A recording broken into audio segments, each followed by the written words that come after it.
Hi folks, welcome to the pilot house of the SV Seeker up here in Tulsa, where I've discovered a plot. You see, my friend Don's trying to kill me. He lusts after my shop, so he came last week bearing gifts. This nice t-shirt from the spaceship group. Well, he knew I was coming up here. Sneaky. You know, if you notice, it's bright red. Well, this is a tough neighborhood. This is, and they tell me I don't need my gun? No. You sure I don't need my gun? Yeah, well, you know, I don't know if that's a gun. Yeah. Yeah, it is. That is a gun.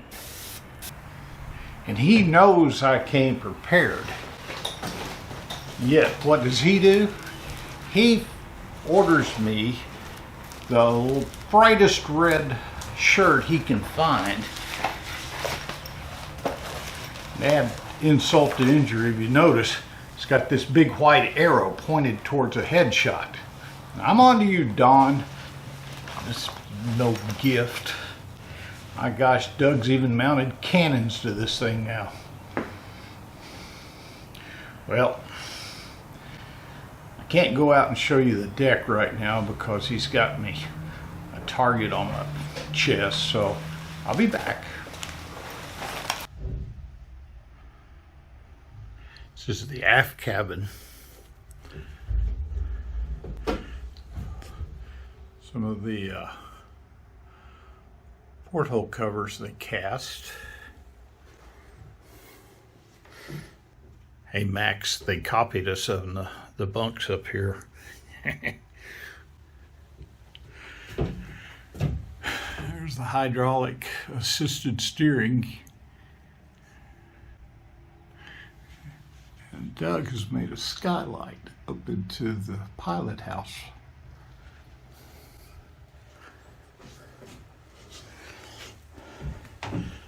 This is one of the heads that I worked on last time I was here. There's all kinds of little neat art details. How's that for saving money? Making a sink out of the cedar. Here comes Doug. I can hear him climbing up the gangplank. They also put things in all the floor covering.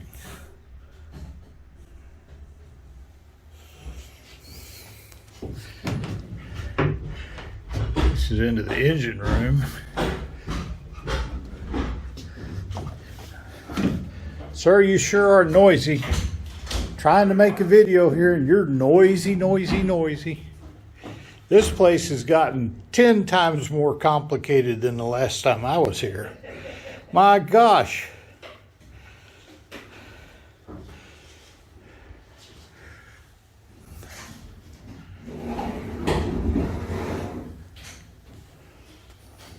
Had a rainstorm last night and some water blew in under the mast openings. And you're going to put a machine shop in here. What? You're going to put a machine shop in here. Have fun back there? I am. Where are you going to put all your machines? Back on those two shelves. Back over there? Yeah, so the small CNC goes there, and the big one goes over there where that pile of floor tiles is, and hose. But we got our scuba compressor in down there. Oh. Plenty of storage and shelves. And your little air compressor? Little compressor underneath the floor. We got more room underneath the floor for boxes and things if we can take the weight back here. That'll be the critical thing. We're getting heavy. Putting on weight in our old age. Put more air in the tires.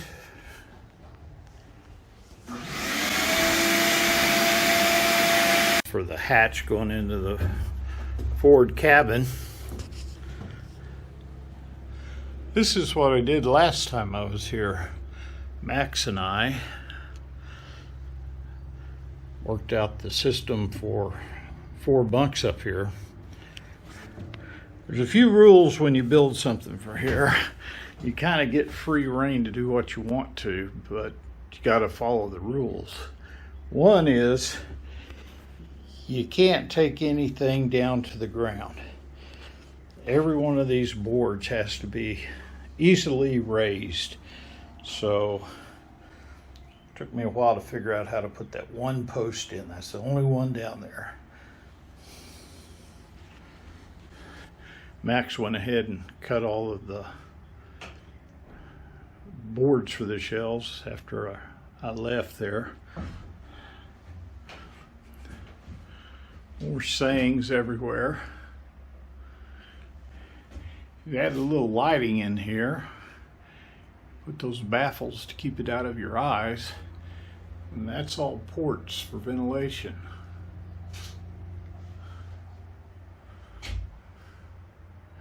The other rule Doug has is nothing can be hidden in a wall. Everything has to be accessible. That little box down there is where all of the drains go to, and then into a storage tank.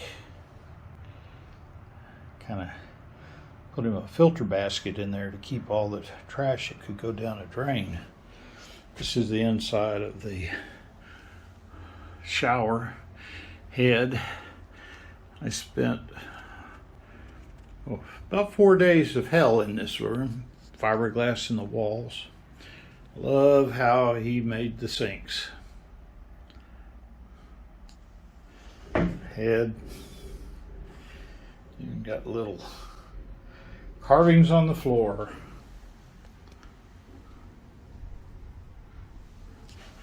And this is into the cargo hold. There's Doug coming down the steps.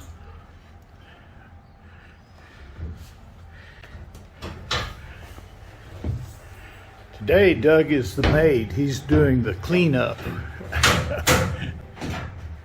He's a good maid. I'm being the maid today.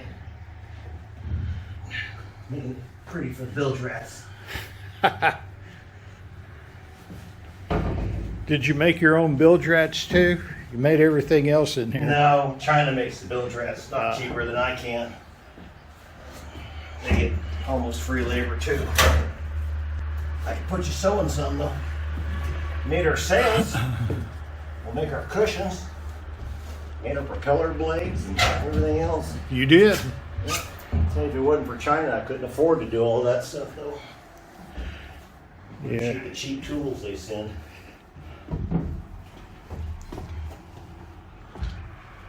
What is this motor for? Oh, the elevator. Oh yeah, there's an elevator, a lift in the companionway on the other side. Goes up through here. So if you break your leg, we can lower you down to your cot without opening the main hatch. Get scuba tanks and everything in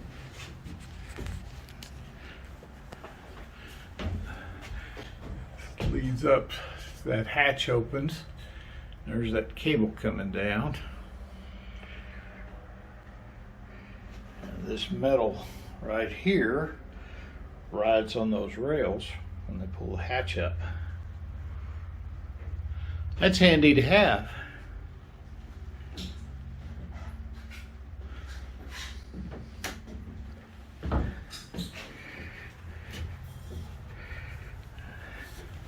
This boat is going to hit the water on what, August the 12th? August the 12th is our move to the port day. Okay. Then we're going to put it in. We'll have a big party down there. VIP thing on August 21st. Everybody's welcome to come to that. And then we'll have a pirate festival down at Muskogee when we get there at Three Forks Marina on September 11th. And that will be a cheaper affair for all of us poor people out there.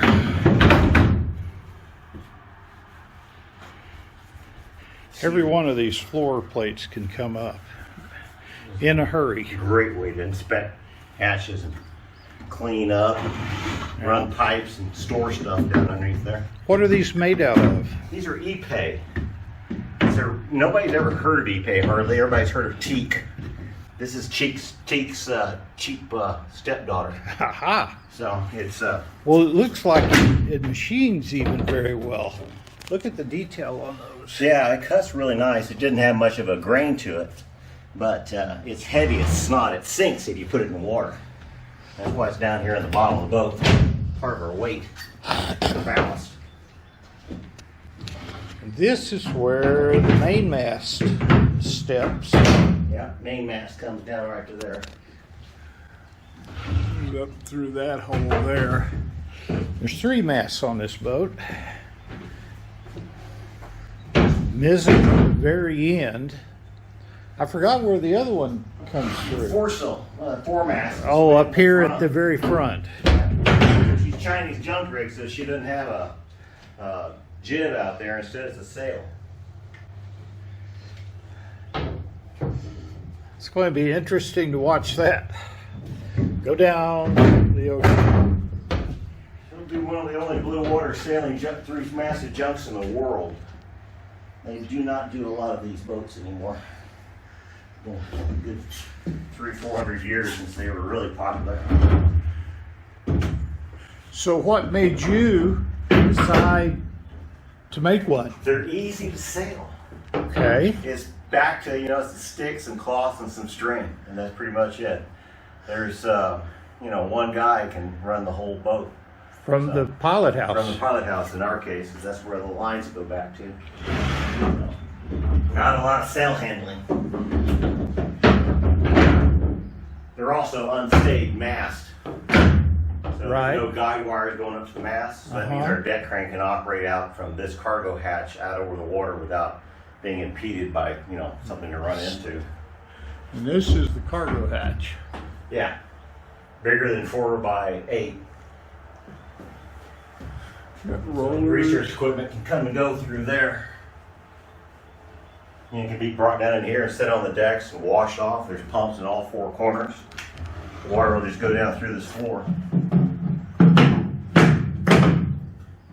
Every once in a while we'll open it up like this and clean all the sand and crud out that didn't wash to the corners.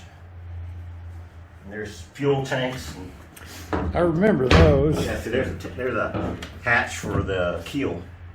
So the keels are on down the side, and there's a fuel tank on top of the lead. Then there's 4 more fuel tanks out through here, water tanks, 2 big battery storage compartments right in there. What is your capacity for diesel? I'm not sure. I think it's around 600 to 800. I've lost track because we changed things. It's like, Yeah. it'd be better to have this here and make this a little smaller. I primarily want to sail. Right. That doesn't always. Now this is an interested construction. Yeah, what they For do a is drawer. they make decks out of it. No, I was talking about the drawer. Oh yeah, just simple bang it together. Same old red cedar you've been messing with. Yeah. They wanted to put tongue and groove in there, but I nixed that because I needed all the drawers done now. That seems to be a recurring Yeah. theme around here. You gotta cut. You always gotta make those choices between do I want it beautiful and perfect, Yes. or do I want it? Well, Boat this big, we kind of need to move on. I've had to learn your ways. Well, when it's up in the pilot house, it's okay to make it pretty, but when it's down here in the engine room, these things are gonna get banged up. So. Well, we've got them everywhere. Yeah. Well. All right, I think I'm done. I've come to the realization that you and I work vastly different. Oh yeah, but you everybody work does. in a way that Suits me, and you work in a way that suits you. The trick is let the other guy do it his way. you really shocked me when I came on board last time. Yeah. And you said, I need some forward bunks. Oh, that's right. You did all the pipe welding. And up Mike, there. You and I don't remember who was with you. Max, Yeah, Maxine was here. we set up on the front deck and you said, I need some bunks. Yeah. And I said, where are the plans? You said, there are no we don't have any stinking plans. But look at that, they're beautiful. And you said, I said, okay, You what do you asked want them made out of? Yeah, He said, go out there and find something. Yeah. So You know, the only thing you gave me problems with was my leg. And I made you cut this one down so you that I made me can, yeah. where you could get into the deck. And I want to be able to sit here like this. No, that leg right there. Oh, that one? I needed a leg Oh, because there was no way we supported the others from the ceiling and the wall. Right. But then you told me about rule number 1, nothing can impede removing a deck Yeah, plate. everything's got to come back out. And we So- can unscrew that. So Yeah. we fixed that. But Yeah. I was truly shocked that you would let a guy that you did not know, You know, that's and you had no idea what I could It do. is the best part of this boat. We can always tear it out. I won't let you go very far if I don't Okay. like it. But you guys doing fantastic. And 99% of the work goes in like that. I look at it, it's like it's not the way I would do it, but it's good. It You know? worked. It works. It works fine. That's why we work together as a group. You got to let the other guy have his go at it. And oftentimes it comes out, I look at stuff, it's like, damn, that's a lot better what I would have done. So, you know, it's a fantastic way of doing things. And you do things, another thing that really interests me is the way you do things with what I consider primitive tools. I feel like a caveman back there sometimes. I was raised- I'm sitting there with no lathe, I was no raised that way, planers, it's on a no. farm. You're not gonna, it's 45 minutes back to the store. It's like, you know, I'll make this hammer work. Well, I live 45 miles from the Yeah, but store. you got the better tools. I mean, I don't have a problem with the nice tools. I mean, I got a Torlock CNC in there. We cut all those brackets for the solar panels with, right? Yeah. But I really like the guys who can work with nothing. Because they'll be the guys that'll work fantastic on the water. Because, you know, we got nothing out there. Well, I think Leave you're that planning on taking enough tools, if anything breaks, you can Yeah. repair it. Yeah. And that's where Because I stuff look always at, falls in the water and breaks and motors burn up. And yeah, you're going you to never fix know it. what's going to happen. That's, The better you can do with nothing, the better you can do. well, it's a challenge. And I kind of like coming up here and being with you and doing it. Well, I appreciate you being here and doing it. I'm wondering if I got a broken pipe here. There's too much water on the floor. No, that all came in through that hatch up there. Yeah. There you go. Oh, because of that. Yeah, I didn't put a seal back in there that thing yet. Did you remember to put all the seals in the hole? Just want to know that. Well, we'll find out. Okay. August the 14th, we will on know. August 14th, maybe sometime between the 12th and the 21st, we'll figure it out. Okay. We'll drop her in the water. So. It's basically when you get there on the 12th, you're just moving the boat from Yeah, here. the 12th is the move from here to the port. And then sometime between then and the 21st, we hope to get her in the water. When I 'Cause we have first, to put it back together once Yeah. we get to the port. We got to put the pilot house back on, your cabinets, all that stuff has to go back on. I sit there, the first time I ever saw your channel, I was going, why the hell is this guy building the boat In Oklahoma. 2.5 miles from downtown Tulsa? Has he never heard of the interstate highway system where you can go to Galveston and build your boat, put it Yeah. in the water? Yeah. But little did I know, Hell, I lived here 2 years before I knew. the furthest inland ocean-going port in the United States is Tulsa, Oklahoma. Yeah. I'm not sure how they count that furthest inland, but they do. Maybe it's furthest inland on the M-Carns or on the, I'm not sure. But there's other ports further inland. You know how they jab those statistics Well, around. But anyway. But Tulsa, yeah, we're the end of the Oklahoma line. is pretty far. Yeah. And we're lucky they did it. There's 18 locks from the Mississippi up to here. And that's how they managed it. Okay. But we're not that high above sea level. We're like, you know, I don't know, 1,000 feet or something like that. You got about 750 to get to where my house is. Is that right? So you can, Yeah. that's not much fall. Well, many thanks to the McCallum Kerr, the senators, and the Corps of Engineers who maintain the thing, but that's our route to the ocean. Please don't break anything before we leave, okay? It'll take years for them to fix those locks if they break now. I'd hate to see this thing going down I-45 to Galveston. It'd be a sight. You can do it. No, it's still We under need- construction. We need better tires. Well, you're going to have brakes, so that's pretty good. Yeah, I'm gonna have to put brakes back.